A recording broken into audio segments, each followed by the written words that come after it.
الحمد لله رب العالمين والصلاة والسلام على أشرف الأنبياء والمرسلين. أعوذ بالله السميع العليم من الشيطان الرجيم.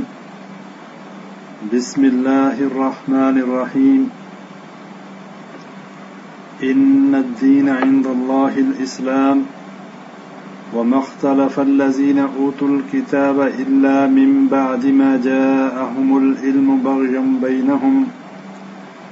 ومن يكفر بآيات الله فإن الله سريع الحساب. سورہ آل عمران میں اللہ فرماتا ہے، بے شک اللہ کے نزدیک دین صرف اور صرف اسلام ہے،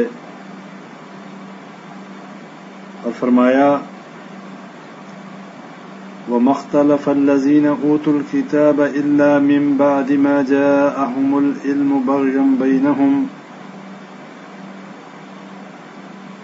اور ان لوگوں نے جنہوں نے اختلاف کیا اپنے پاس علم کے آ جانے کے بعد، انہوں نے سرکشی کی کس وجہ سے؟ حسد کی بنا پر، اور اللہ کی آیات کے ساتھ انہوں نے کفر کیا. وَمَن يَكْفُرْ بِآيَاتِ اللَّهِ فَإِنَّ اللَّهَ سَرِيعُ الْحِسَابِ، تو جو اللہ تعالیٰ کی آیتوں کا انکار کرتا ہے، ان سے کفر کرتا ہے، اللہ تعالیٰ جلد حساب لینے والا ہے. اسی طرح یہ بات واضح فرما دی کہ اللہ کے نزدیک قابل قبول دین جو ہے وہ صرف اسلام ہے. اسلام کے علاوہ اگر کوئی کسی اور راستے پر چلنے کی کوشش کرے گا تو وہ اللہ کے ہاں قطعاً قابل قبول نہیں ہے. اور پھر جو شخص اسلام کے اندر داخل ہو جاتا ہے، جو اسلام کو قبول کر لیتا ہے، مسلمانوں کے گھر پیدا ہو جانے کے بعد وہ اس بات کا اقرار کر لیتا ہے کہ اللہ مالک الملک میرا رب ہے، اور نبی صلی اللہ علیہ وسلم کی رسالت پر ایمان لے آنے کے بعد پھر اسے اس چیز کا اختیار نہیں ہے کہ وہ اپنے نفس کی خواہشات کی پیروی کرے، وہ اپنی زندگی اپنی خواہشات کے مطابق بسر کرے، اس لیے کہ اس کی کامیابی صرف اور صرف اللہ کے حکموں اور نبی صلی اللہ علیہ وسلم کی غیر مشروط اطاعت پر ہے. انکنڈیشنل اطاعت کے اوپر اس کی کامیابی منحصر ہے. جیسا کہ اللہ قرآن میں فرماتا ہے، قُلْ إِن كُنتُمْ تُحِبُّونَ اللَّهَ فَاتَّبِعُونِي يُحْبِبْكُمُ اللَّهُ وَيَغْفِرْ لَكُمْ ذُنُوبَكُمْ وَاللَّهُ غَفُورٌ رَحِيمٌ. کہ نبی صلی اللہ علیہ وسلم کہہ دیجئے، اگر تم اللہ سے محبت کرنا چاہتے ہو، فَاتَّبِعُونِی، میری اتباع کرو، یحببکم اللہ ویغفر لکم ذنوبکم، اللہ تم سے محبت کرنے لگ جائے گا، ویغفر لکم ذنوبکم، وہ تمہارے گناہوں کو معاف کر دے گا، واللہ غفور رحیم، اور اللہ تعالیٰ جو ہے معاف کرنے والا، رحم کرنے والا ہے. اور اسی کے آگے فرمایا، قُلْ اطیعوا اللَّهَ وَالرَّسُولَ فَإِن تَوَلَّوْا فَإِنَّ اللَّهَ لَا يُحِبُّ الْكَافِرِينَ، نبی صلی اللہ علیہ وسلم کہہ دیجئے اللہ اور اس کے رسول صلی اللہ علیہ وسلم کی اطاعت کرو. فَإِن تَوَلَّوْا، پس جو پھر جائے گا، جو انکار کر دے گا، فَإِنَّ اللَّهَ لَا يُحِبُّ الْكَافِرِينَ، پس اللہ انکار کرنے والوں کو، کافروں کو محبوب نہیں رکھتا، ان سے محبت نہیں کرتا. اب ان آیات کی روشنی میں یہ بات واضح ہو جانی چاہیے کہ کامیابی صرف اور صرف اللہ کے حکموں اور نبی صلی اللہ علیہ وسلم کے طریقوں میں ہے. کامیابی صرف اور صرف اطیع اللہ اور اطیع رسول کے راستے میں ہے. اور جب ایک شخص مسلمان ہو جاتا ہے، پھر اس کے بعد اس کے لیے سب سے زیادہ محبت کے مستحق اور سب سے زیادہ محبت کے لائق اگر کوئی ذات ہے، سب سے پہلے اللہ تبارک و تعالیٰ کی ذات ہے، اور پھر نبی صلی اللہ علیہ وسلم کی ذات ہے. اس کے علاوہ اس کی محبت کسی کے ساتھ بھی اللہ اور اس کے رسول صلی اللہ علیہ وسلم سے زیادہ نہیں ہونی چاہیے. لیکن اس کے برعکس اگر کوئی شخص نام تو مسلمانوں کا لے، اپنے آپ کو عام مسلمان نہیں بلکہ شیخ الاسلام کہلواتا ہو، اپنے آپ کو مفکر اسلام کہلواتا ہو، اپنے آپ کو علماء کی صف میں شامل کرتا ہو اور مسلمانوں کی ایسی جماعت کو ریپرزینٹ کرتا ہو کہ جس سے لوگوں کے اندر یہ بات مشہور ہو کہ یہ اسلامک اسکالر ہے، اور اس کے بعد اس کی دوستیاں اللہ اور اس کے رسول کی بجائے یہود و نصارہ کے ساتھ ہوں، ایسے شخص کے بارے میں ہم کیا کہیں گے؟ کیا ایسے شخص کو ہم قرآن کا انکار کرنے والا نہیں کہیں گے؟ کیا ایسے شخص کو ہم قرآن کی آیات کے ساتھ کفر کرنے والا نہیں کہیں گے؟ کیا ایسے شخص کو ہم اللہ کا باغی نہیں کہیں گے؟ کیا ایسے شخص کو ہم نبی صلی اللہ علیہ وسلم کے فرامین کے ساتھ مذاق کرنے والا نہیں کہیں گے؟ یہ شخص بالکل کتاب اللہ اور سنت رسول اللہ کا مذاق اڑانے والا ہے، چاہے وہ جو کوئی بھی ہو. اللہ قرآن میں فرماتا ہے لا يتخذ المؤمنون الكافرين اولیاء من دون المؤمنین ومن يفعل ذلك فليس من الله في شيء الا ان تتقوا منهم تقاته ويحذركم الله نفسه والى الله المصير. کہ مومنوں کو چاہیے کہ وہ کافروں کو دوست نہ بنائے مومنوں کو چھوڑ کر. یہ مومنوں کے لیے جائز نہیں ہے کہ وہ کافروں کو مومنوں کے مقابلے میں اپنا دوست بنائیں. وَمَن يَفْعَلْ ذَلِكَ فَلَيْسَ مِنَ اللَّهِ، اور جو کوئی ایسا کرے گا تو وہ اللہ تعالیٰ کی حمایت میں سے نکل جائے گا. اللہ تعالیٰ ایسے شخص کی نہ تو حمایت کرے گا نہ اس کی سپورٹ کرے گا. اور فرمایا اللہ نے تو حکم دیا کہ مجھ ہی سے ڈرو اور تم نے اللہ ہی کی طرف لوٹ کے جانا ہے. اللہ واضح طور پہ کہتا ہے لا يتخذ المؤمنون الکافرین اولیاء من دون المؤمنین، کہ مومنوں کو چھوڑ کر، اے مومنوں کو چھوڑ کر کافروں کو اپنا دوست نہ بناؤ. یعنی جو مومن ہوگا، جو مسلمان ہوگا، جس کا ایمان اللہ پر کامل ہوگا، وہ کبھی بھی اپنے مومن بھائیوں کو چھوڑ کر، اپنے مسلمان بھائیوں کو چھوڑ کر کافروں کو اپنا دوست نہیں بنائے گا. اور اگر کوئی ایسا کرنے والا ہو تو پھر وہ مومن نہیں ہو سکتا، وہ صحیح مسلمان نہیں ہو سکتا، اس کے دل میں اللہ اور اس کے رسول کی محبت نہیں ہو سکتی. اور ایک اور مقام پہ اللہ فرماتا ہے یا ایھا الذین آمنوا لا تتخذوا اليہود والنصارى اولیاء بعضهم اولیاء بعض ومن يتولاهم منکم فانہ منہم ان اللہ لا یہدی القوم الظالمین. کہ اے لوگو جو ایمان لائے ہو، اے ایمان والو، لا تتخذوا اليہود والنصارى اولیاء، کہ یہودیوں اور عیسائیوں کو اپنا دوست نہ بناؤ. کیوں دوست نہ بناؤ؟ بعضهم اولیاء بعض، کیونکہ وہ تو ایک دوسرے کے ہی دوست ہیں. یہودی اور عیسائی ایک دوسرے کے دوست ہیں، وہ مسلمانوں کے دوست نہیں ہو سکتے. آج جو مسلمانوں کی صفوں کے اندر یہ آستین کے سانپ ہیں اور یہ جو منافقین ہیں، یہ مسلمانوں کے جو دشمن ہیں، جو نام مسلمانوں کا لیتے ہیں اور دوستیاں یہود و نصارہ کے ساتھ لگاتے ہیں، اصل میں اللہ ان کو بتانا چاہتا ہے کہ تم اگر مسلمانوں کو چھوڑ کر یہودیوں اور عیسائیوں کو اپنا دوست بناؤ گے بھی، وہ تمہیں اپنا دوست نہیں بنائیں گے. بعضهم اولیاء بعض، وہ تو ایک دوسرے کے دوست ہیں. یہودی اور عیسائی کبھی مسلمان کا دوست نہیں ہو سکتا،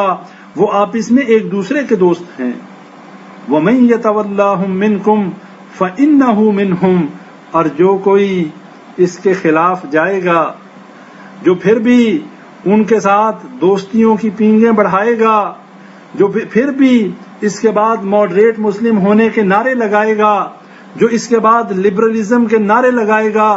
جو انکار کرے گا کہ ہم فنڈامنٹلسٹ نہیں ہیں، ہم بنیاد پرست نہیں ہیں، ہم بڑے لبرل اور ماڈریٹ مسلم ہیں، یہودیوں اور عیسائیوں کے ساتھ صرف دوستی کرنے کے لیے اللہ کہتا ہے جو کوئی ایسا کرے گا فَإِنَّهُ مِنْهُمْ، وہ انہی میں سے ہے۔ إِنَّ اللَّهَ لَا يَهْدِي الْقَوْمَ الظَّالِمِينَ، اللہ ظالموں کو ہدایت نہیں دیا کرتا۔ بھائیو، قرآن کی آیات اور نبی صلی اللہ علیہ وسلم کے فرامین ہمیں یہ بتاتے ہیں کہ یہودیوں اور عیسائیوں کو اپنا دوست نہیں بنایا جا سکتا۔ اس کی وجہ کیا ہے؟ اس کی وجہ یہ ہے کہ یہی یہودی اور عیسائی نہ صرف دین اسلام کے دشمن ہیں بلکہ یہ نبی صلی اللہ علیہ وسلم کے بھی دشمن تھے، اور یہ اللہ تبارک و تعالیٰ کی شان میں گستاخیاں کرتے رہے۔ اللہ نے ان کو نعمتوں سے نوازا، اللہ نے ان کو دوسری اقوام میں فضیلت عطا کی، انہوں نے اللہ کے ساتھ کفر کیا، انہوں نے اللہ کو وہ گالی دی کہ جس کے بارے میں اللہ کہتا ہے ابن آدم مجھے اذیت دیتا ہے، ابن آدم مجھے گالی دیتا ہے۔ اللہ فرماتا ہے شتمنی ابن آدم وما ينبغي له ذلك وكذبني ابن آدم وما ينبغي له ذلك اما شتمه إياه فقوله اتخذ الله ولدا وأنا الأحد الصمد الذي لم ألد ولم يكن له كفوا أحد۔ اللہ کہتا ہے ابن آدم جو ہے مجھے گالی دیتا ہے، وہ مجھے اذیت دیتا ہے، فرمایا اذیت ایسے دیتا ہے، کہتا ہے کہ اللہ دوبارہ نہیں اٹھائے گا، اللہ دوبارہ نہیں اٹھائے گا۔ اللہ کہتا ہے جو یہ کہتا ہے وہ مجھے اذیت دیتا ہے، اور فرمایا وَكَذَّبَنِ ابْنُ آدَمَ وَمَا يَنبَغِي لَهُ ذَلِكَ أَمَّا شَتَمَهُ إِيَّاهُ فَقَوْلُهُ اتَّخَذَ اللَّهُ وَلَدًا، اور فرمایا مجھے گالی ایسے دیتا ہے، کہتا ہے کہ اللہ نے بیٹا بنا لیا، اللہ نے اس کو گالی کہا ہے۔ اور یہ گالی دینے والا کون ہے؟ یہ یہود و نصارہ، یہودی عزیر علیہ السلام کو اللہ کا بیٹا بنائے ہوئے، اور عیسائی عیسیٰ علیہ السلام کو اللہ کا بیٹا بنائے ہوئے، مریم علیہ السلام کو اللہ کی بیوی بنا دیا۔ کہیں پر تثلیث کا عقیدہ ہے، کہیں پہ تین میں سے تیسرا الہ بنا دیا، کہیں پر عیسیٰ علیہ السلام کو اللہ کا بیٹا بنا دیا اور مریم علیہ السلام کو اللہ کی بیوی بنا دیا۔ اللہ نے فرمایا کہ جو یہ کہتا ہے کہ اللہ نے بیٹا بنا لیا، اللہ نے بیٹا پکڑ لیا، وہ مجھے گالی دیتا ہے۔ فَقَوْلُهُ اتَّخَذَ اللَّهُ وَلَدًا، اللہ کہتا ہے جو یہ کہتا ہے کہ اللہ نے بیٹا بنا لیا، انہوں نے مجھے گالی دی۔ اور یہاں پر بات ختم نہیں ہو جاتی، یہ تو ان لوگوں کی بات ہے جنہوں نے اسلام کو قبول نہیں کیا، جنہوں نے اللہ کے ساتھ دشمنی نبھائی، جنہوں نے اس کے رسولوں کو اذیتیں دیں، جنہوں نے نبی صلی اللہ علیہ وسلم کے ساتھ دشمنی کرنے میں کوئی کسر نہ چھوڑی۔ لیکن افسوس تو اس بات کا ہے کہ قرآن جن کے بارے میں کہتا ہے کہ یہ لوگ اللہ کے دشمن ہیں، یہ مغضوب ہیں، غیر المغضوب علیہم ولا الضالین، کہ جن پر اللہ کا غضب ہوا اور جو گمراہ ہوئے۔ مفسرین ان آیات کی تفسیر میں یہ کہتے ہیں کہ مغضوب وہ قوم ہے کہ جو یہودی ہیں، اور جو گمراہ ہوئے وہ لوگ عیسائی ہیں۔ اب آج کے دور میں یہی مسلمان اگر ان کے ساتھ دوستیاں رکھے، یہی مسلمان اگر انہیں اپنا مائی باپ بنا لے، یہی مسلمان اپنے مسلمان بھائیوں کا خون انہی یہودیوں اور عیسائیوں کو خوش کرنے کے لیے بہانا شروع کر دے، بھائیوں اس شخص سے بڑا بدقسمت کون ہوگا؟ اور یہ آپ لوگوں کو بتاتا چلوں کہ وہ دن تو ویسے آنے والا ہے کہ جس دن نہ تو کوئی بیوی اپنے شوہر کے کام آئے گی، نہ بیٹا ہی کام آئے گا، نہ بھائی اور قبیلہ برادری ہی کام آئے گی، بلکہ اس دن انسان کہے گا اے اللہ ساری انسانیت کو جہنم میں ڈال دے، صرف آج مجھے معاف کر دے، مجھے نجات دے دے۔ یود المجرم لو یفتدی من عذاب یومئذ ببنیہ وصاحبتہ واخیہ وفصیلتہ التی تؤوی ومن فی الارض جمیعا ثم ینجی، کہ گناہگار اور مجرم کہے گا کہ اے اللہ آج عذاب کے بدلے فدیے میں میرے بیٹے کو پکڑ لے، پھر کہے گا وصاحبتہ واخیہ، میری بیوی اور میرے بھائی کو پکڑ لے، وفصیلتہ التی تؤوی، کہے گا میرے قبیلے اور برادری کو پکڑ لے، ومن فی الارض جمیعا ثم ینجی، اور کہے گا نہیں تو اے اللہ جو کچھ زمین میں ہے سب کو پکڑ لے، صرف مجھے آج چھوڑ دے۔ لیکن اس کی جان نہیں چھٹے گی، اس دن اسے اپنے کیے کا حساب دینا پڑے گا، اس دن یہودیوں اور عیسائیوں کے ساتھ دوستیاں لگانے کا انجام بھگتنا پڑے گا۔ طاہر القادری صاحب آپ کو جواب دینا پڑے گا۔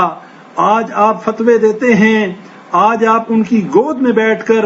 یہودیوں اور عیسائیوں ملعونوں کی گود میں بیٹھ کر ایسی باتیں آپ لوگوں کے ساتھ شیئر کرتے ہیں، اخباروں کے اندر بڑے بڑے کالم لکھتے ہیں اور اخباروں کی اور میڈیا کی زینت بنتے ہیں، اور کہتے کیا ہیں؟ یہ کہتا ہے کہ مسلمان ممالک کے اندر جہاں پر بھی امریکہ یعنی یہودیوں اور عیسائیوں کی افواج اور ان کی سیکرٹ ایجنسیاں جس میں CIA اور FBI جہاں جہاں پر بھی مسلمانوں کے ساتھ ظلم اور زیادتی کر رہی ہے، ان کا خون بے دریغ بہا رہی ہے، کہتا ہے کہ ان کے خلاف احتجاج کرنا،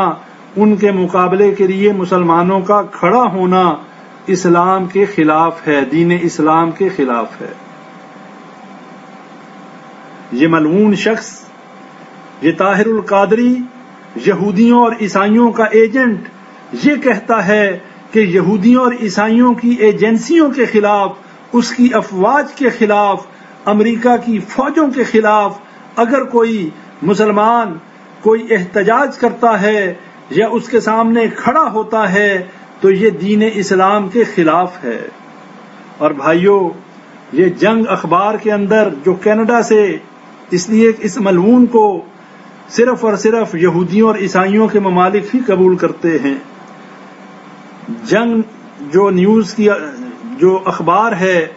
کینیڈا کے اندر، اس شخص کا پورا کالم آیا ہے، اور اس کے اس پروگرام میں اکثریت جو ہے CIA اور FBI کے ایجنٹوں کی تھی، جنہوں نے اس پروگرام کے بعد اس ملعون شخص سے، اس غدار سے، اس آستین کے سانپ سے انہوں نے آٹوگراف لیے۔ اللہ کا قرآن کچھ کہتا ہے، یہ منافق کچھ کہتا ہے، یہ نبی صلی اللہ علیہ وسلم کی توہین کرنے والا۔ میں آپ سب بھائیوں کو بتانا چاہتا ہوں اور یہ بات تمام مسلمانوں تک پہنچانا چاہتا ہوں، اس طاہر القادری کا مسلمانوں کی جماعت کے ساتھ اور ان مسلمانوں کی جماعت کے ساتھ کہ جو کتاب اللہ اور سنت رسول اللہ کو مانتے ہیں، ان کے ساتھ اس کا کوئی تعلق نہیں ہے۔ یہ مسلمانوں کو ریپرزینٹ نہیں کرتا، یہ سراسر یہودیوں اور عیسائیوں کو ریپرزینٹ کرتا ہے، اور عنقریب یہ نبوت کا دعویٰ کرنے والا ہے۔ میں ابھی آپ کے سامنے وہ مماثلت رکھوں گا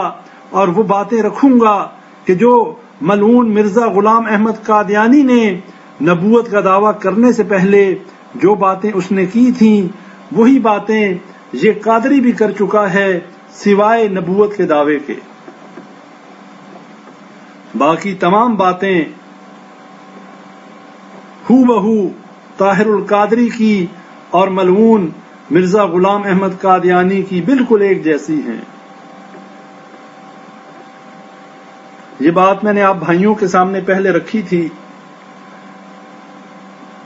کہ یہ شخص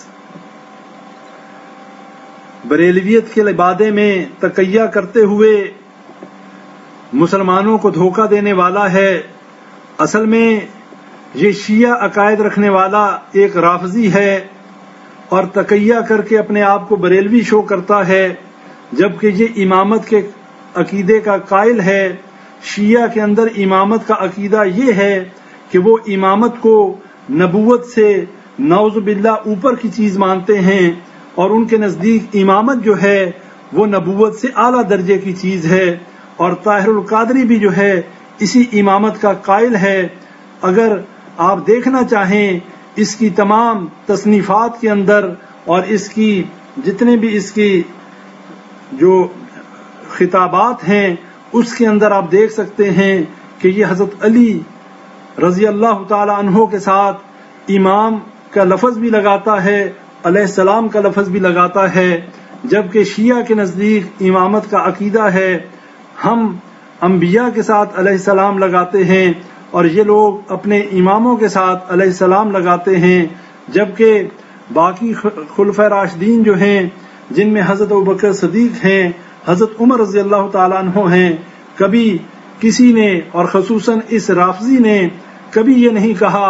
امام ابوبکر صدیق علیہ السلام یا امام عمر علیہ السلام، بلکہ ہمیشہ جب حضرت علی کا نام آتا ہے، جب حضرت حسین رضی اللہ تعالیٰ عنہ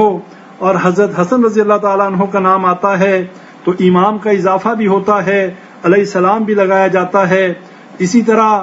یہ شخص جو ہے طاہر القادری، یہ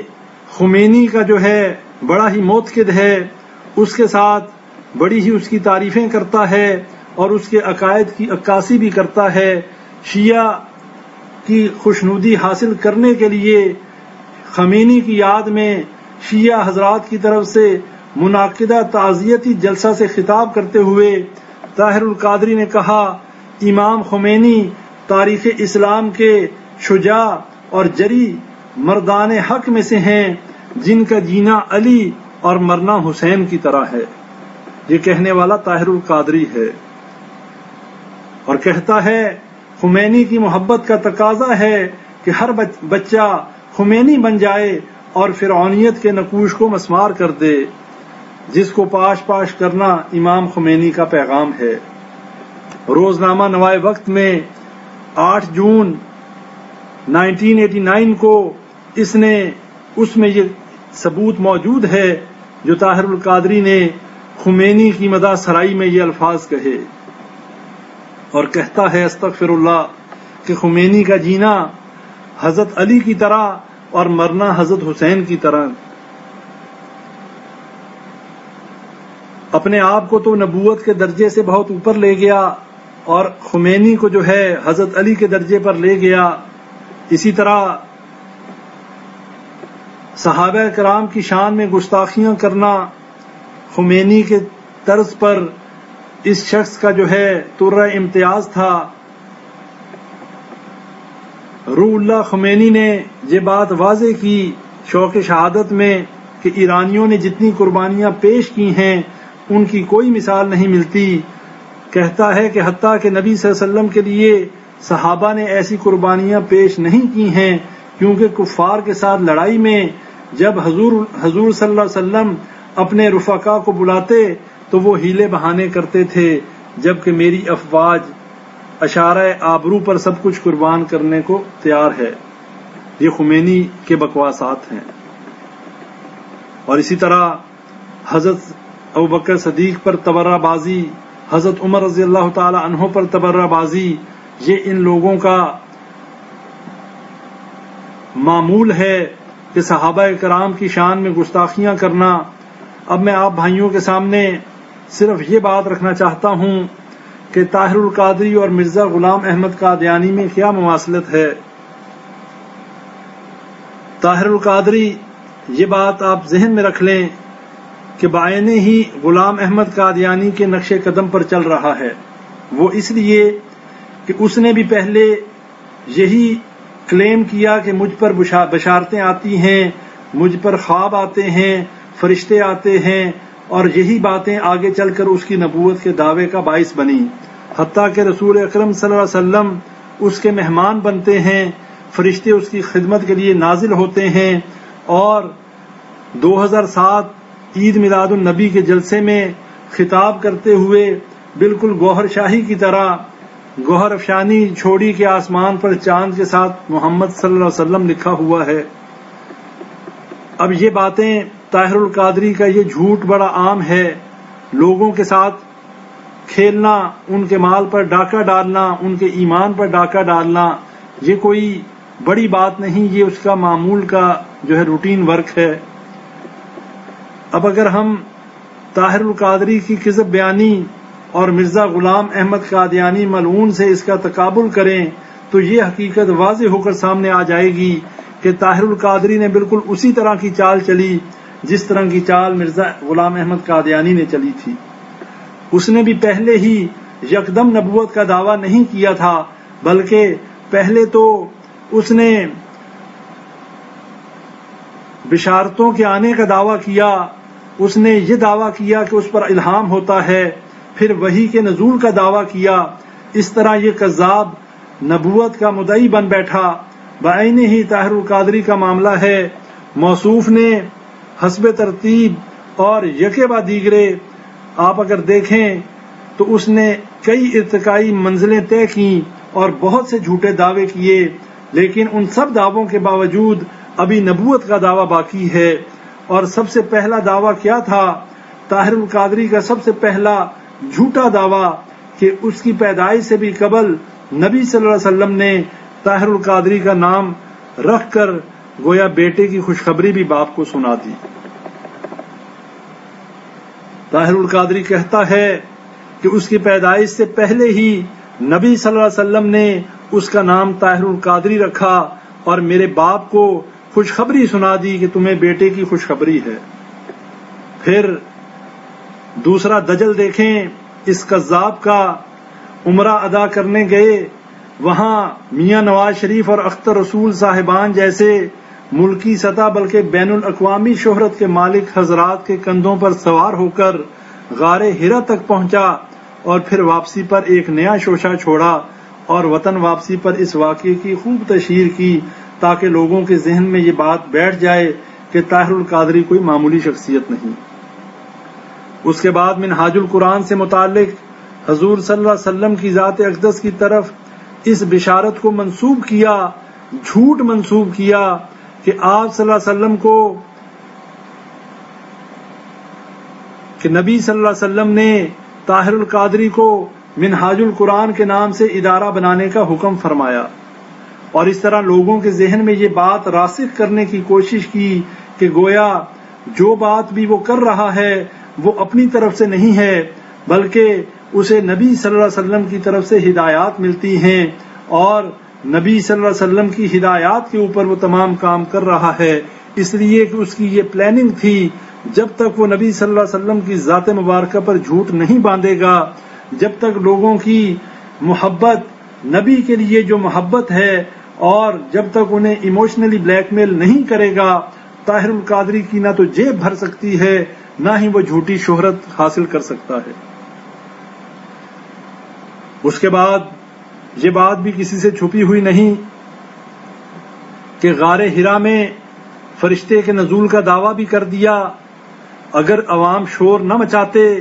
اگر لوگ سڑکوں پر نہ نکل آتے تو یہ وحی کے نزول کا بھی دعویٰ کر دیتا۔ اس نے کہا کہ میں غار ہرا میں بیٹھا ہوا تھا، اللہ نے میری خدمت کے لیے فرشتے کو مقرر کر دیا، اور فرشتہ بھی کون سا؟ فرمایا، قادری صاحب فرماتے ہیں کہ وہ فرشتہ جو تھا کشمیری تھا۔ اب اس بات پر جب لوگوں نے لے دے کی، احتجاج کیا، ان کے دجل اور کذب بیانی کے اوپر شور مچایا، اس کذاب اور دجال کے بارے میں لوگوں نے جب سخت سست کہا تو ڈر کر اپنا اگلا دعویٰ جو ہے اس نے مستقبل کے لیے روک لیا۔ اگر لوگ احتجاج نہ کرتے تو یہ صرف فرشتے تک نہ رہتا، نزول جو ہے وحی کا بھی دعویٰ کر دیتا۔ جب فرشتہ نازل ہو گیا تو پھر وحی کے آنے میں کیا دیر ہے؟ فرشتہ کس پہ نازل ہوتا ہے؟ یہ معاذ اللہ صحابہ سے بھی بڑھ گیا۔ نبی صلی اللہ علیہ وسلم کے بعد فرشتوں کا نزول ختم ہو گیا، اور صحابہ کو اور صحابیات کو جہاں پر اس چیز کا دکھ تھا کہ نبی صلی اللہ علیہ وسلم اس دنیا سے چلے گئے وہاں پر انہیں یہ دکھ بھی تھا کہ اس کے بعد جبریل علیہ السلام جو ہیں وہی لے کر نہیں آئیں گے، لیکن یہ کذاب اور دجال کہتا ہے کہ میری خدمت کے لیے اللہ نے فرشتے کو جو مقرر کر دیا۔ یہ فرشتے جو ہیں اللہ نے صحابہ کی خدمت کے لیے مقرر تو نہ کیے۔ جب نبی صلی اللہ علیہ وسلم کے دفن کرنے پر اختلاف ہوا اس وقت تو فرشتے نے آ کر نہیں بتایا۔ اسی طرح جب مسلمانوں کی صحابہ کرام کی آپس میں جنگیں ہوئیں اس وقت تو فرشتے نازل نہ ہوئے اور اس ملعون کے لیے فرشتے کا نزول ہوا۔ اور اس کے آگے پھر اس نے جھوٹے خوابوں کا سلسلہ شروع کر دیا اور ایسے خواب منسوب کرنے شروع کر دیے کہ میں نبی صلی اللہ علیہ وسلم کا مہمان بنا اور نبی صلی اللہ علیہ وسلم میرے مہمان بنے، اور مجھے جو ہے خواب میں انہوں نے یہ منہاج القرآن جو ہے تنظیم بنانے کا مجھے حکم دیا، اور پھر یہ دعویٰ کیا کہ عوامی تحریک کی حکومت آئی تو ورلڈ بینک اور آئی ایم ایف کے قرضے اٹھا کر ان کے منہ پر ماریں گے۔ وہ کیسے کہ مجھے تاجدار مدینہ صلی اللہ علیہ وسلم نے بجٹ بنانے کی کنجی عطا کر دی ہے۔ اس کذاب اور دجال کی باتیں دیکھیں، حدیث کے واضح الفاظ ہیں، من کذب علی متعمدا فلیتبوأ مقعدہ من النار، کہ جو نبی صلی اللہ علیہ وسلم پر جان بوجھ کر جھوٹ باندھے وہ اپنا ٹھکانہ جہنم کو بنا لے۔ اور یہ صرف ایک جھوٹ نہیں بلکہ اس نے جھوٹی شہرت حاصل کرنے کے لیے ایک غریب اور ایک فقیر انسان تھا، یہ شخص صرف دنیا کی مال و دولت کو اکٹھا کرنے کے لیے اور اس کے ساتھ ساتھ شہرت کو حاصل کرنے کے لیے اس نے اپنی پیدائش سے لے کر یہ مرنے تک صرف جھوٹ کے علاوہ کچھ نہیں بولتا۔ اس کے بعد طاہر القادری نے یہ بھی شوشہ چھوڑا کہ مجھے نبی صلی اللہ علیہ وسلم نے بشارت دی اور فرمایا تم اللہ کے دین، میری امت کی نصرت اور میری سنت کی خدمت اور میرے دین کی سربلندی کا کام کرو، میں یہ کام تمہارے سپرد کرتا ہوں۔ میں نے عرض کیا میں تو ایک ناکارہ، نااہل، کمزور اور ناتواں انسان ہوں، خطا کار ہوں، اس لائق نہیں کہ یہ کام کر سکوں۔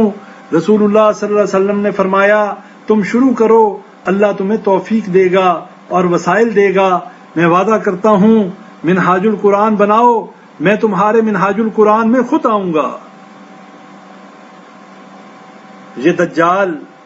یہ ساری بات نبی صلی اللہ علیہ وسلم کی طرف منسوب کر رہا ہے، اور یہ بات اس نے قومی ڈائجسٹ صفحہ نمبر 24 نومبر 1986 میں یہ بات اس نے کہی۔ اب یہ اس دعوے کو اگر ہم غلام احمد قادیانی ملعون کے دعوے کے ساتھ ذرا چیک کریں کہ طاہر القادری کا یہ دعویٰ در حقیقت غلام احمد قادیانی کے دعوے سے مستعار ہے، وہی الفاظ ضعیف و ناتواں جو قادیانی نے استعمال کیے تھے۔ پھر غلام احمد قادیانی آگے بڑھتا ہے، نیا شوشہ چھوڑتا ہے کہ مجھے وحی آئی کہ ہر طرف سے مال آئے گا، یہ مالی امداد اب تک 50,000 روپیہ سے زیادہ آ چکی ہے، بلکہ میں یقین کرتا ہوں کہ 1 لاکھ روپے کے قریب پہنچ چکی ہے۔ یہ کہنے والا غلام احمد قادیانی تھا، اور اسی طرح طاہر القادری نے بھی یہ پیشن گوئی جڑ دی اور کہا کہ اسے حضور صلی اللہ علیہ وسلم نے بشارت دی، رسول اللہ صلی اللہ علیہ وسلم نے فرمایا تم شروع کرو، اللہ تمہیں توفیق دے گا۔ اب بھائیو جو بات میں نے آپ کے سامنے پہلے رکھی ہے تھوڑا اس پہ غور کر لیں کہ نبی صلی اللہ علیہ وسلم نے فرمایا میری امت کی نصرت، میری سنت کی خدمت، میرے دین کی سربلندی کا کام کرو گے، میں یہ کام تمہارے سپرد کرتا ہوں۔ اگر ان الفاظ پہ غور کیا جائے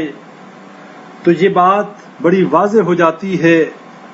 کہ نبی صلی اللہ علیہ وسلم نے تو کیا انسٹرکشن، کیا ہدایات دیں، اور یہ امت کی نصرت تو درکنار، سنت کی خدمت تو دور کی بات، دین کی سربلندی تو ایک اور معاملہ ہے، بلکہ یہ تو یہودیوں اور عیسائیوں کی گود میں جا کر بیٹھ گیا۔ اس نے دین کی خدمت کیا کرنی تھی، یہ تو یہودیوں اور عیسائیوں کے ساتھ گلے ملنے لگ گیا، ان کی گود میں بیٹھ گیا، انہی کی زبان استعمال کرنا شروع کر دی، مسلمانوں کو فسادی کہنا شروع کر دیا، اسلام کے اوپر انگلیاں اٹھانی شروع کر دی، صحابہ کرام کی توہین شروع کر دی، اور اسی طرح شیعہ کے ساتھ مل کر تبرہ بازی شروع کر دی، ان کی مجلسوں میں شرکتیں شروع کر دیں، اور پھر اب یہودیوں اور عیسائیوں کی ہر طرح سے مدد کرنا،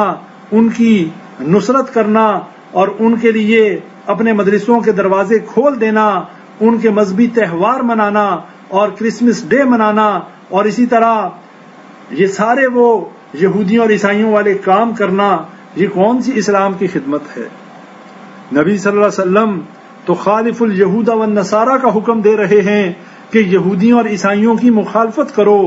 من تشبہ بقوم فہو منہم کے بارے میں کہہ رہے ہیں کہ جو جس قوم کی مشابہت اختیار کرتا ہے وہ انہی میں سے ہے، اور اللہ کا قرآن تو کہتا ہے کہ کافروں اور یہودیوں کو اپنا دوست نہ بناؤ،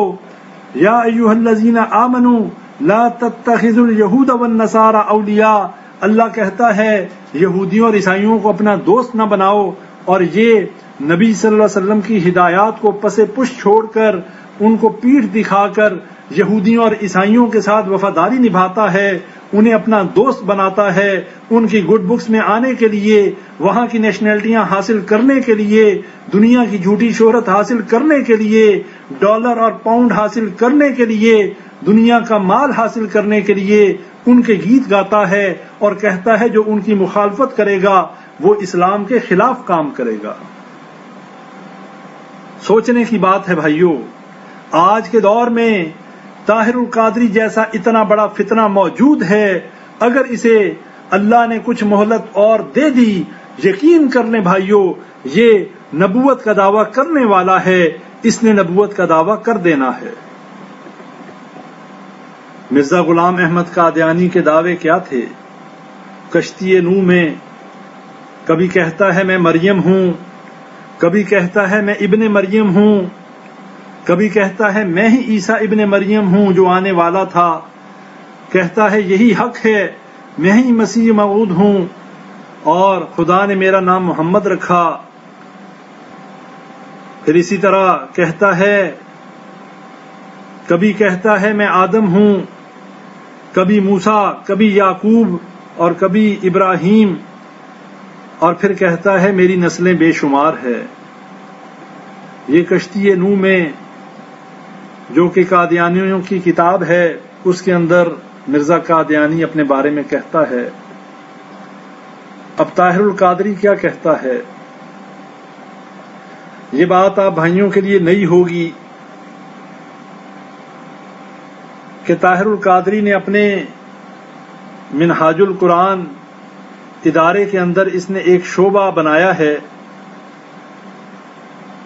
جس میں صرف اپنی قصیدہ خوانی اور خود ستائی کے لیے ایک شعبہ مکشوفات و مبشرات جو ہے اس نے قائم کیا ہے، جو صرف اور صرف طاہر القادری کی مدح سرائی کرتا ہے اور اس کی شان بڑھانے میں مبالغے سے کام لیتا ہے۔ کوئی اور تو اس کو مانتا نہیں، اپنے ہی منہاج القرآن ادارے کے ذریعے یہ اپنے بارے میں ایسی ایسی باتیں شائع کرواتا رہتا ہے۔ ان میں سے چند باتیں آپ بھائیوں کے سامنے رکھتا ہوں۔ طاہر القادری کے خصوصی ماہنامہ منہاج القرآن نے ستمبر 2003 کی اشاعت میں اس دجال کے متعلق خصوصی انکشاف کرتے ہوئے لکھا ہے کہ میرے دور کا ابو بکر صدیق بھی یہی ہے، میرے دور کا فاروق اعظم بھی یہی ہے، میرے دور کا عثمان غنی بھی یہی ہے، طاہر القادری وقت کا موسیٰ بھی ہے، طاہر القادری وقت کا عیسیٰ بھی ہے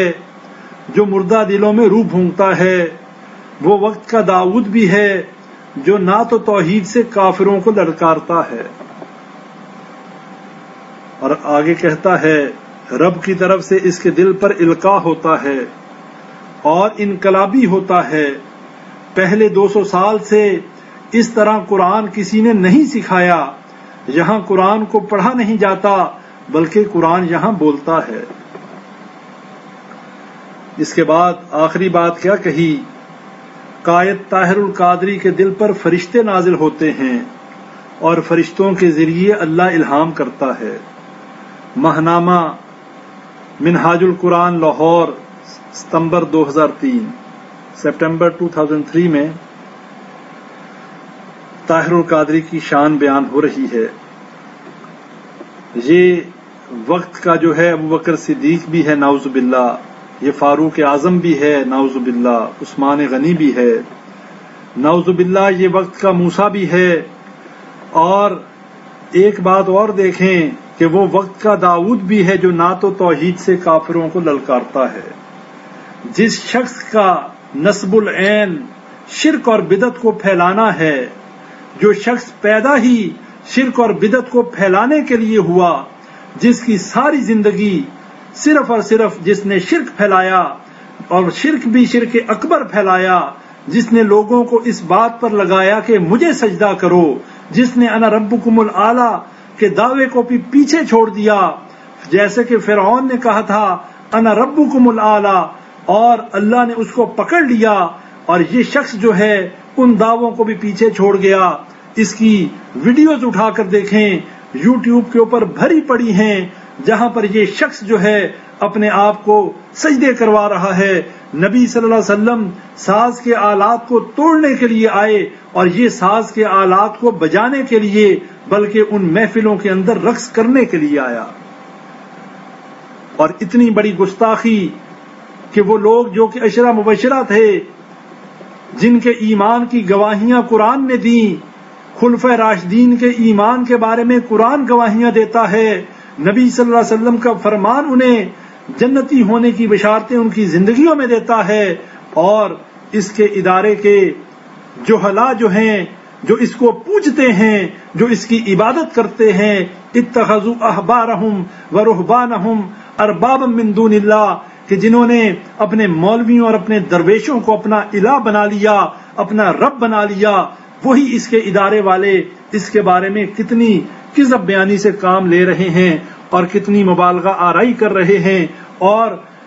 توہین کی انتہا کر رہے ہیں کہ کس کے ساتھ ایسے ملعون کو، ایسے کذاب اور دجال کو کس کے ساتھ نسبت دے رہے ہیں۔ کہتے ہیں کہ یہ وقت کا موسیٰ بھی ہے، یہ وقت کا عیسیٰ بھی ہے، یہ تو یہودیوں اور عیسائیوں کا ایجنٹ ہے، یہ خبیث تو ان کا جو ہے لے پالک ہے، یہ تو ان کی گود میں بیٹھا ہوا ایک یہودیوں کا ایسا ایجنٹ ہے کہ جو مسلمانوں کی پیٹھ میں چھرا گھونپ رہا ہے، اور اس کو کس کے ساتھ تشبیہ دے رہے ہیں؟ اور اسے کیا پتا توحید کیا ہے؟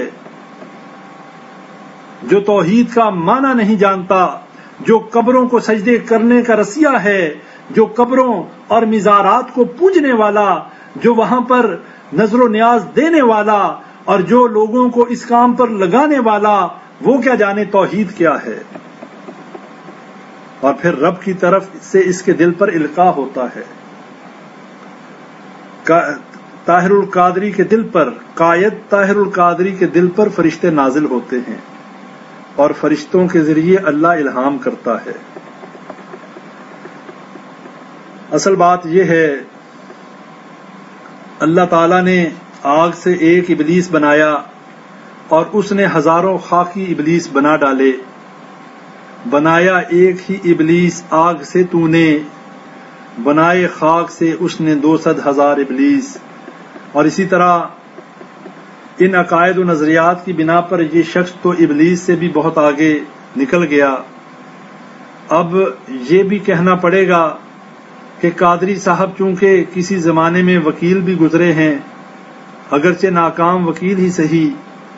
اور ان جیسے وکیلوں کے بارے میں کسی نے کہا پیدا ہوا وکیل تو شیطان نے کہا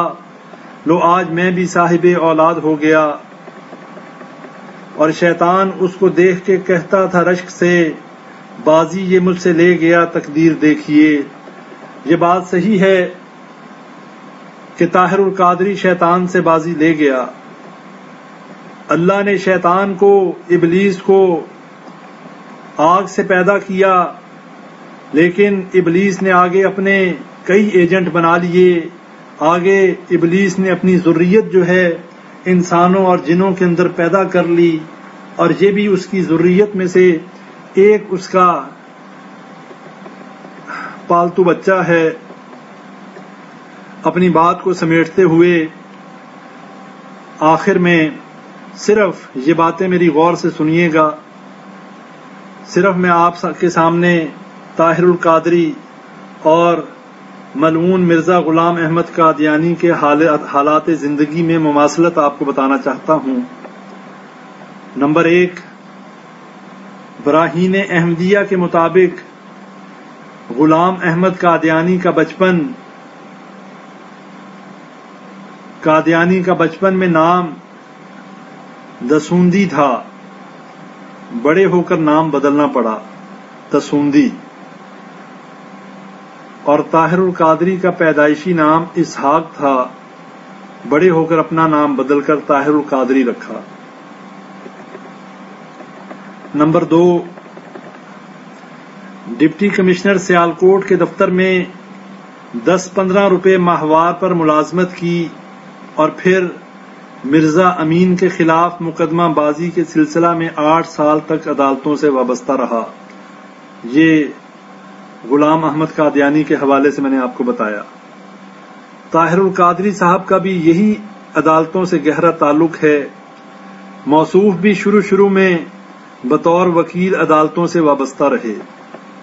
نمبر 3، مرزا غلام احمد قادیانی حصول زر یعنی مال اور شہرت حاصل کرنے کے لیے اس نے تقدس کی دکان سجانے کا فیصلہ کیا، یعنی کہ دین کے نام پر اس نے اپنی دکان سجانے کا فیصلہ کیا، اور نہ صرف لوگوں کا مال لوٹا بلکہ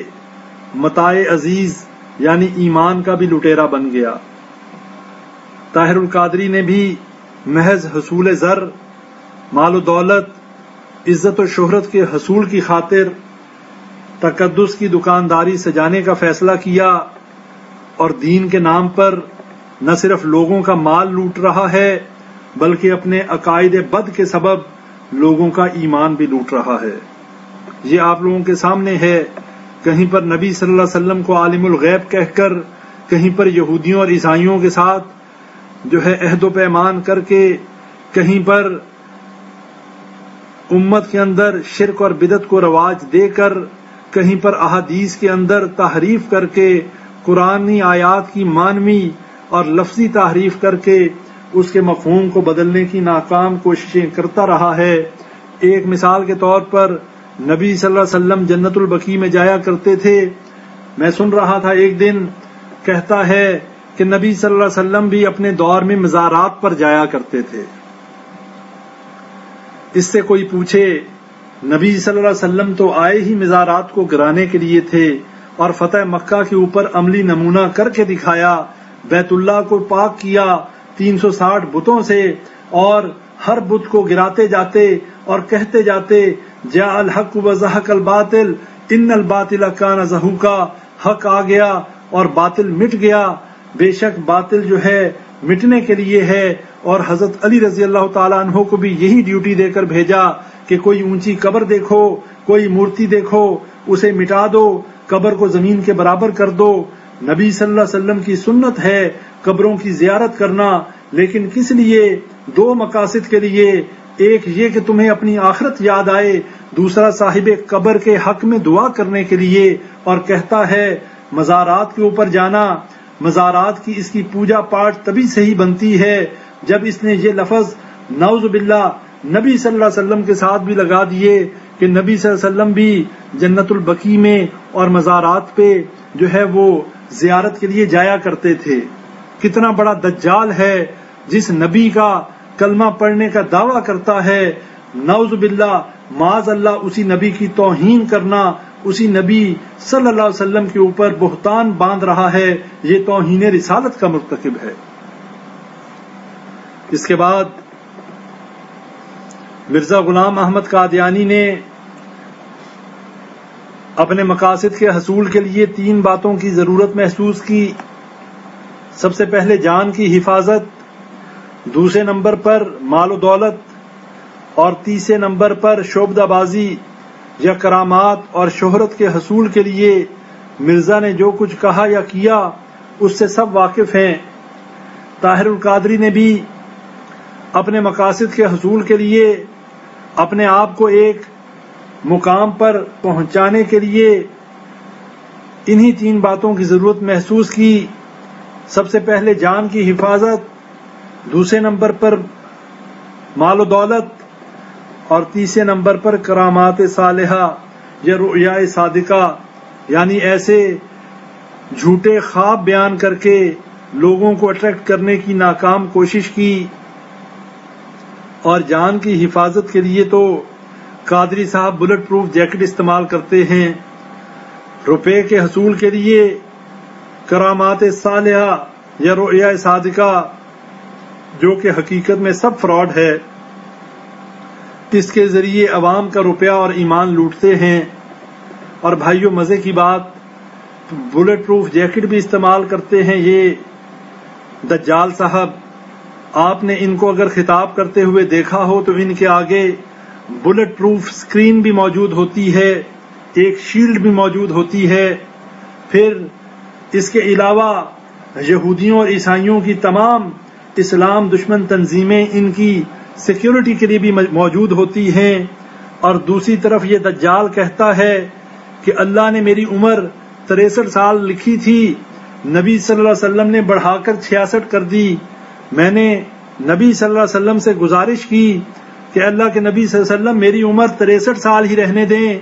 کیونکہ سنت کی مخالفت ہوتی ہے۔ اور نبی صلی اللہ علیہ وسلم نے میری عمر پھر 63 سال کر دی۔ بھائیو جب اس کی عمر 63 سال کنفرم ہے، پھر اس بلٹ پروف جیکٹ کا کیا مقصد ہے؟ پھر یہ بلٹ پروف شیلڈز اور سکرینز کا ڈائس کے اوپر لگانے کا کیا مقصد ہے؟ پھر یہودیوں اور عیسائیوں کی تمام مشنری کو اپنے پیچھے اپنی حفاظت کے لیے لگانے کا کیا مقصد ہے؟ اس دجال اور کذاب کو پتا ہے، اسے اپنے انجام کا پتا ہے کہ یہ کتے کی موت مرے گا، اس لیے کہ دین اسلام کے اندر جس نے بھی دجل اور فریب کرنے کی کوشش کی ہے، جس نے بھی اللہ کی شریعت کے اندر مداخلت کرنے کی کوشش کی ہے، جس نے بھی نبی صلی اللہ علیہ وسلم کی لائے ہوئے دین کا مذاق اڑانے کی کوشش کی ہے، کبھی بھی وہ سکون اور اچھی موت نہیں مرا۔ اس لیے کہ مرزا غلام احمد قادیانی کا انجام بھی آپ لوگوں کے سامنے ہے، اور یہ بھی آپ کے سامنے ہوگا کہ اس کا انجام بھی بہت برا ہوگا انشاءاللہ۔ نمبر 5، مرزا غلام احمد قادیانی نبوت کا ڈرامہ کرنے سے قبل ایک مفلس اور کلاش فقیر آدمی تھا، اور انگریزوں کی عنایت اور لوگوں کو بیوقوف بنا کر، عوام کو بیوقوف بنا کر خوب مالدار ہو گیا۔ اور طاہر القادری اس ڈرامے سے قبل، کون سے ڈرامے کہ جس میں اس نے کہا کہ نبی صلی اللہ علیہ وسلم خواب میں آئے، منہاج القرآن بنانے کا مجھے حکم دیا، اپنی جو ہے مہمان نوازی یعنی کہ میزبانی کے فرائض جو ہیں مجھے انہوں نے عطا کیے، اور آنے جانے کا ٹکٹ مانگا، ہوٹل کا جو ہے کرایہ، جہاز کا ٹکٹ، اور یہ تمام خرچہ جو ہے وہ بھی میرے ذمے ہے، اور 7 دن رکنے کا انہوں نے کہا ہے۔ اب معلوم نہیں یہ 7 دن سے مراد کتنا عرصہ ہے، تاکہ لوگ کہیں یہی نہ سمجھیں کہ 7 دن دنیا والے ہیں، 7 دن کا راشن اور جو ہے خرچہ دے دیں لوگوں کو بیوقوف بنانے کے لیے کہ یہ کوئی آخرت کا معاملہ ہے، جیسے آخرت کا یوم القیامہ ایک دن جو ہے 50,000 سال کا ہوگا۔ تو ایسی بات گول کر دی کہ مجھے یہ معلوم نہیں کہ یہ 7 دن سے مدت کتنی مراد ہے۔ تو طاہر القادری نے اس ڈرامے سے قبل کرائے کے مکان میں، اور کرایہ بھی کوئی خدا ترس آدمی دیتا، مگر بعد میں میاں شریف جو کہ نواز شریف کا والد تھا، میاں شریف کی عنایت اور عوام کو بیوقوف بنا کر مالدار ہو گئے۔ اور بھائیوں یہ بات بھی میں نے پہلے آپریشنز میں بتائی ہے کہ یہ مالدار کیسے ہوا۔ پھر نمبر 6، مرزا غلام احمد قادیانی بھی خوابوں اور کرامات سے شروع ہوا، اور پھر نبوت کا دعویٰ کر دیا. اور یہ طاہر القادری یہ بھی خوابوں اور کرامتوں سے شروع ہوا، لیکن اس کا دعویٰ نبوت ابھی باقی ہے. حالانکہ ماہنامہ منہاج القرآن میں لکھا جا چکا ہے کہ قائد کے دل پر فرشتے نازل ہوتے ہیں. شاید وہ اسی دعوے کے لیے راستے کو ہموار کر رہے ہیں. جب فرشتے نازل ہونا شروع ہو گئے تو یقیناً وحی کا سلسلہ بھی شروع کر دیں گے، لیکن یہ گراؤنڈ جو ہے وہ مضبوط کی جا رہی ہے، گراؤنڈ تیار کی جا رہی ہے نبوت کے دعوے کے لیے. آپ بھائیوں کو بتانے کا مقصد نہ تو یہ شخص میرا رشتہ دار ہے، نہ ہی میری اس کے ساتھ کوئی جائیداد کا جھگڑا ہے، نہ ہی میرا اس کے ساتھ کوئی شریک بازی ہے. میں اس کو نہیں جانتا اور میں اس کو جاننا بھی نہیں چاہتا، لیکن میں آپ لوگوں کے سامنے اس کا دجل اور فریب رکھنا چاہتا ہوں. یہ اسلام دشمن ہے، اور آج جتنا نقصان مسلمانوں اور اسلام کو ایسے دجالوں اور کذابوں سے پہنچ رہا ہے، یہ اسلام کی ایک بھیانک اور غلط پکچر جو ہے دنیا کے اندر پیش کر رہے ہیں. مسلمانوں کو بے غیرت اور بے حس ثابت کرنے میں اس شخص کا بہت بڑا ہاتھ ہے. یہودیوں اور عیسائیوں کے سامنے دم ہلاتا ہوا یہ شخص پھرتا ہے اور ان سے بھیک مانگتا ہے. صرف ڈالر اور پاؤنڈ کے لیے اس نے جو ہے مسلمانوں کو بیچنا شروع کیا ہوا ہے. اسی طرح مرزا غلام احمد قادیانی کی شادی اپنے ہی خاندان میں ہوئی، مگر قادیانی محمدی بیگم پر عاشق تھا، مگر یہ عاشق نامراد رہا. اور قادری کی شادی بھی چچا زاد سے ہوئی، مگر یہ صاحب یونیورسٹی کی ایک طالبہ پر عاشق تھے اور یہ عاشق بھی نامراد رہا. میں نے جتنی باتیں آپ کے سامنے رکھی ہیں ان کی مماثلت دیکھتے جائیں. قادیانی کو بھی جھوٹ کے سبب عدالت کے کٹہرے میں کھڑا ہونا پڑا، اور قادری کو بھی فائرنگ کے جھوٹے مقدمے کے سبب عدالت کے کٹہرے میں کھڑا ہونا پڑا. اور بھائیوں، وہ جو عدالت کے کٹہرے میں کھڑا ہوا قادری اور جو جج نے ججمنٹ دی، وہ اگر کوئی شخص دیکھ لے اس کے بعد اسے تو ایک عام اچھا مسلمان کوئی نہیں مان سکتا. شیخ الاسلام ماننا اور شیخ الحدیث ماننا تو بہت دور کی بات ہے. جو القابات جج نے اس شخص کے بارے میں دیے، احسان فراموش، فراڈیا اور پتہ نہیں کیا کیا الفاظات، پوری ججمنٹ موجود ہے. مرزا غلام احمد قادیانی کا دعویٰ تھا اس پر ٹیچی ٹیچی فرشتہ نازل ہوتا ہے، اور طاہر القادری نے بھی یہی دعویٰ کیا کہ غار ہرا میں مجھ پر کشمیری فرشتہ نازل ہوا. اور اتفاق دیکھیے کہ قادیانی بھی قادیانی اور قادری بھی قادیانی، اس لیے کہ اس میں بھی اور قادیانی میں کوئی فرق نہیں. اور آخری بات کہ قادیانی کی گالیوں اور مخالفین پر بددعاؤں سے ہر کوئی واقف ہے کہ وہ شخص کشتی نوح اور اس طرح کی جو کتابیں ہیں قادیانیوں کی، اس کے اندر جتنی گالیاں اور جتنی فحش باتیں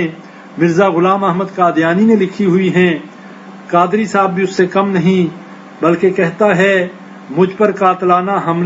حملے کو ڈرامہ کہنے والوں پر اللہ اور رسول کی 1000 بار لعنت. ایسا شخص دجال، کذاب، لعنتی اور جہنمی ہے. حالانکہ یہ ساری خوبیاں جو ہیں وہ طاہر القادری صاحب کی ہیں. کذاب بھی ہے، دجال بھی ہے، اللہ کی لعنتوں کا یہ شخص مستحق بھی ہے. لیکن ہم یہ بات نہیں کہتے اس لیے کہ اگر اللہ نے اس کی قسمت میں ہدایت لکھی ہوئی اور یہ ہدایت پر آ گیا، توبہ تائب ہو گیا، اپنی ساری حرکتوں سے باز آ کر سچے دل سے اللہ سے توبہ کر لے، ہمیں امید ہے کہ اللہ اس کو معاف کر دے گا. لیکن بھائیوں، آپ کو یہ بتانا مقصود ہے کہ یہ شخص آج کے اس دور میں سب سے بڑا فتنہ ہے. اپنے آپ کو ان رکھنے کے لیے، اپنے آپ کو مشہور کرنے کے لیے ہمیشہ آپ نے دیکھا ہوگا وقفے سے کوئی ایک ایسی عجیب بات آ جاتی ہے جس میں اس نے کوئی ایسی بات کہی ہوتی ہے کہ جس سے یہ صاف پتہ چلتا ہے کہ یہ صرف شہرت چاہتا ہے. ابھی پچھلے دنوں 3-4 دن پہلے میں نے جو جنگ کینیڈا سے جو شائع ہوئی اس کے اندر میں نے جو اس کا پورا آرٹیکل پڑھا ہے اور جس کے اندر یہ بھی لکھا کہ ان ایجنٹوں نے بعد میں طاہر القادری سے آٹوگراف لیے، یعنی کہ بہت اچھی بات ہے، تم نے بڑا اچھا کام کیا، تم نے جو ہے مسلمانوں کی پیٹھ میں خنجر گھونپ کر ہماری سپورٹ کر کے تم نے مسلمانوں کے ساتھ بے وفائی کر کے اور یہودیوں اور عیسائیوں کے ساتھ وفاداری کا ثبوت دے کر بڑا اچھا کام کیا۔ یہی وجہ ہے کہ یہ مسلمان ملکوں میں نہیں ہے، یہ یہودیوں اور عیسائیوں کے ملکوں میں بیٹھ کر وہی زبان استعمال کرتا ہے جو وہ اس سے کہلوانا چاہتے ہیں۔ اور یہ بات آخری قرآن کی آیت میں اپنی بات کو ختم کرتا ہوں، وَيَوْمَ يَعُضُّ الظَّالِمُ عَلَى يَدَيْهِ يَقُولُ يَا لَيْتَنِي اتَّخَذْتُ مَعَ الرَّسُولِ سَبِيلًا، کہ اس دن ظالم اپنے ہاتھوں کے کاٹ کھائیں گے، اپنے ہاتھوں کو کاٹیں گے،